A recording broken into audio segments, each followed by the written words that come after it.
Ahoj, já jsem Jakub a na kanále Direct Auto vám budu přinášet autonovinky z direktního světa. A začínáme rovnou testem nejnovějšího Volkswagenu Passat. 9. generace Passatu je takovou příjemnou oázou mezi záplavou elektromobilů a cílí na všechny, kteří chtějí každodenní cestování bez starostí.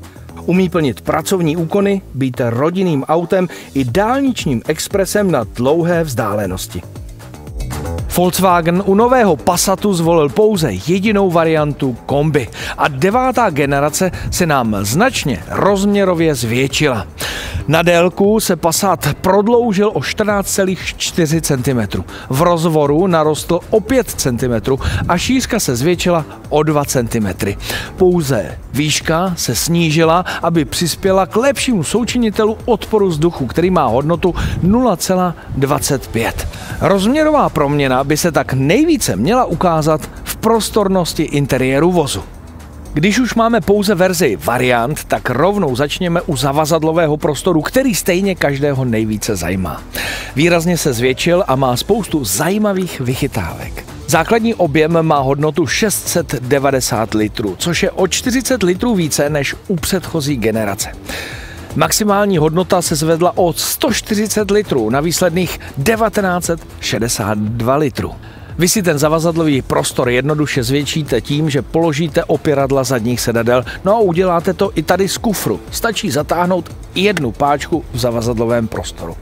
Z pohledu chytrých vychytávek a simply clever řešení se Volkswagen musel učit od Škodovky, protože jich je tady opravdu hodně. Mně se nejvíc líbí tahle přepážka, kterou můžete nastavovat ve 3 úrovních a můžete si s ní rozdělit ten zavazadlový prostor, pokud převážíte menší předměty, protože on je opravdu dlouhý. Pak tady mám tohleto plato, které je speciální pro převážení oblečení. Nad tím máte ještě to klasické s roletou. Nechybí tady zásuvky na 12 nebo 220 V a je tady taky takováhle chytrá, hezká, velká schránka v levém podběhu na nějaké drobnosti. Podle mě takhle má vypadat správný zavazadlový prostor. No a teď se pojedeme na chvilku projet a pak se zase zpátky do interiéru vrátíme.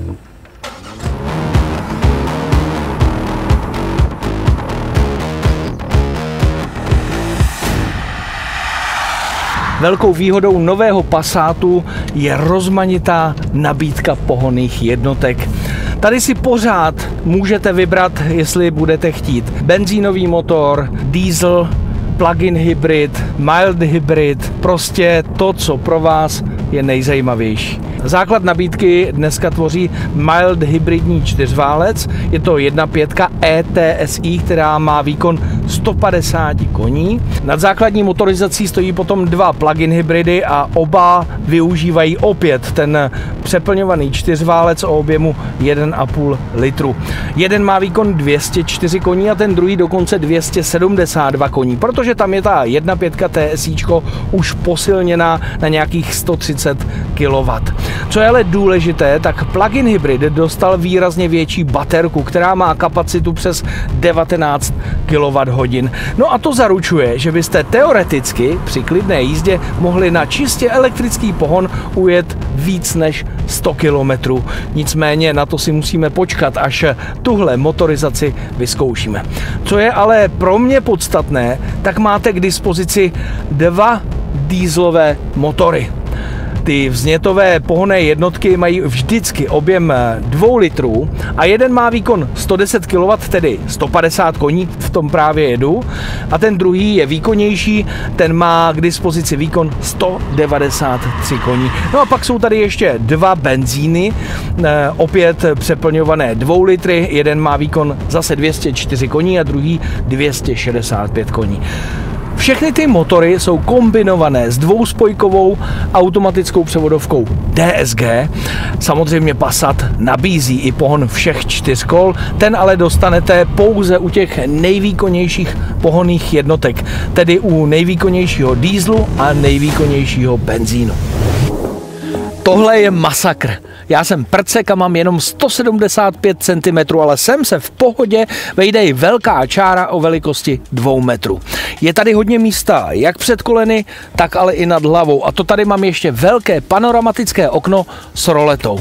Za ten prostor má ode mě Volkswagen palec nahoru.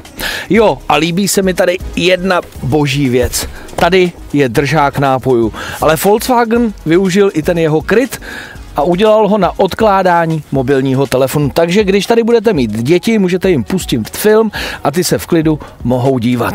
Jinak tady vzadu mám ještě 2 USB-C porty.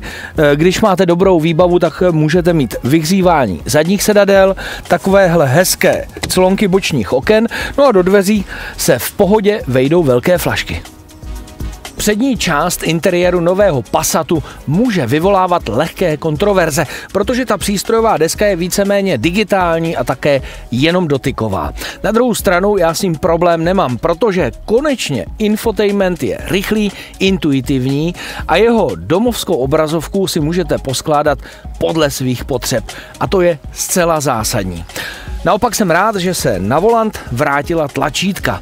Velký odkládací prostor máte u středového tunelu, protože ovládání voliče automatů se dostalo jako u elektrických aut na sloupek řízení, takže je tady vlastně více odkládacích prostorů a vlastně celkově více prostoru na různé drobnosti. Tady mám velkou odkládací schránku, 2 držáky nápojů, tady vedle sebe ještě malou odkládací schránečku na klíče a tady indukční nabíjení, 2 USB-C porty a zase nějaká odkládací schránka.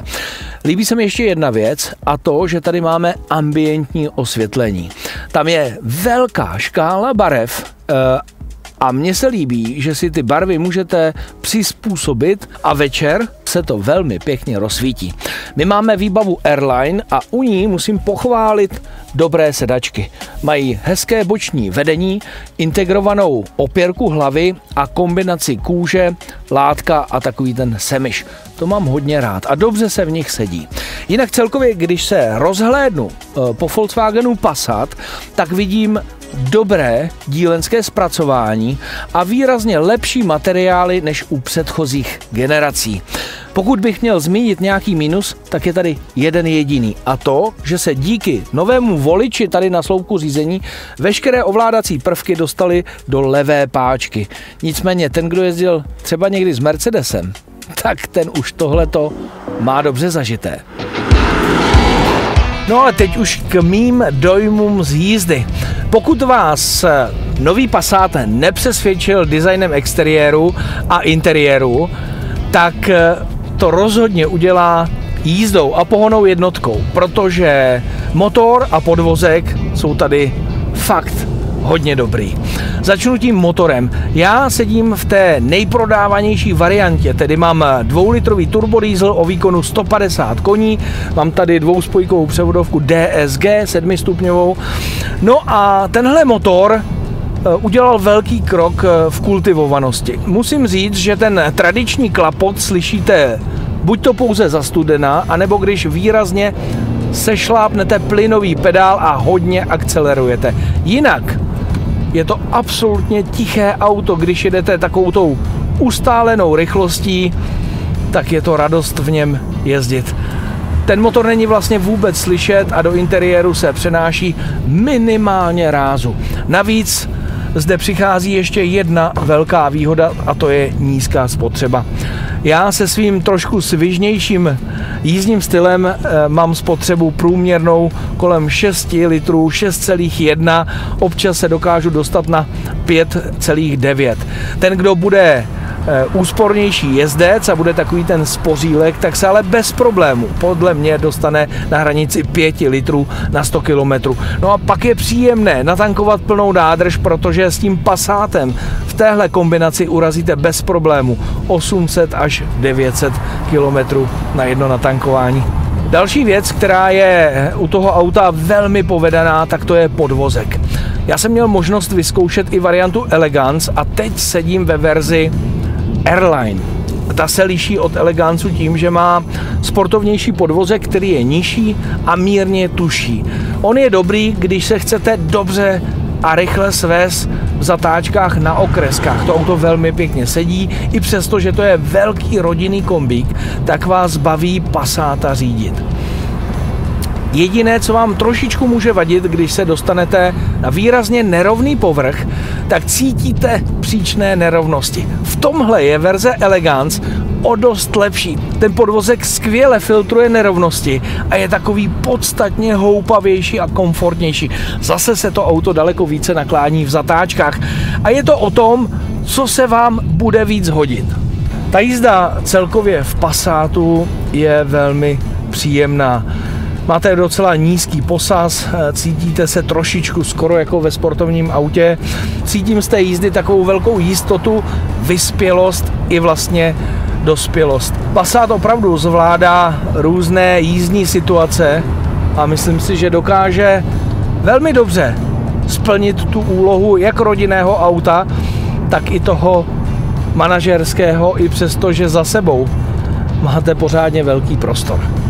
Pokud bych se já měl rozhodovat pro jednu z těch variant z pohledu jízdy, tak to u mě vyhraje Elegance s tímhletím motorem, tedy 2.0 TDI 150 koní, protože ten komfort je pro mě u tohoto auta daleko důležitější než nějaký sport. A na závěr tady mám ještě jednu boží věc. Když jsem poprvé sednul do toho nového Passatu, tak tady na mě začali pískat, houkat různý asistenti. A já jsem takový oldschoolař. Já mám rád co nejméně pomoci. A teď s tím novým komunikačním systémem je skvělé to, že si vlastně můžete na 2 kliky tady nastavit jejich kompletní vypínání, upravování. Prostě vy si s těmi asistenty můžete jednoduše udělat, co chcete. To znamená, tady na té hlavní obrazovce máte tu ikonku Assist, na to kliknete a vyjede vám tady úplně kompletní systém všech různých asistentů. Výstraha rychlosti, kliknete, dáte vypnout to zvukové upozornění, lane assist, únava, prostě všechny tyhle ty věci, které vás mohou při té jízdě štvát nebo vám mohou vadit, tak si můžete jednoduše nastavit. Jasně, samozřejmě, že se děje to, že po každém vypnutí a nastartováním se některé z nich znovu aktivují. Ale důležité je, že cesta k nim je velmi rychlá na jeden jediný klik. A tomu dávám palec nahoru. Ještě vůbec jsme se nebavili o designu. Ale jak víte, 10 lidí, 10 chutí. Výhodou je, že jeho finální vzhled si můžete upravit podle své chuti. Passat totiž ve výbavě Airline nebo Elegance vypadá hodně odlišně. Za mě já bych volil určitě výbavu Airline díky hezky tvarovanému přednímu nárazníku, ale k tomu bych si chtěl dát kola z výbavy Elegance. Holt, jak vidíte, dokonalost v lidském světě neexistuje.